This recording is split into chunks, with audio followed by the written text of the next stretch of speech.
नमस्ते. Readymade kurti alter करायला जेव्हा येते ना त्यावेळेस या गोष्टी नक्की चेक करा. तर ते म्हणजे शोल्डर व्यवस्था आहे का ते करा. कारण काय होतं कधी कधी रेडीमेड कुर्तींचं शोल्डर ना कमी जास्त असू शकतं. त्याचबरोबर बाही जी काय बाही आहे ना त्याची लांबी रुंदी ती पण पहा. कारण कधी कधी एक बाही मोठी असते एक कमी असते. त्याचबरोबर कट्स असतात ते सुद्धा खालीवर असतात. ह्या सगळ्या गोष्टी चेक करूनच कस्टमरचं माप घेऊनच आपल्याला परफेक्ट फिटिंग करायची आहे. तर त्यासाठी आपल्याला दंडघेराचं माप, बाहीचं माप, त्याचबरोबर छातीचं माप, कमरेचं माप आणि उंचीचं माप हे सगळ्या माप व्यवस्थित टाकून घ्यायची. आपल्याला खालून कट करायचं असेल तर कटसुद्धा करू शकतो आपण. आणि जरी आपल्याला हाईट कमी असेल तरी आपल्याला कट्स वरती वाढवायचे असेल तरीसुद्धा आपण त्या पद्धतीने वाढवू शकतो.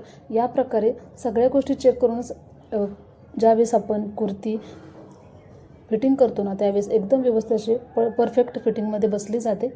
तर जेव्हा आपण कुर्ती फिटिंग करतो ना तेव्हा या गोष्टी नक्की चेक करा.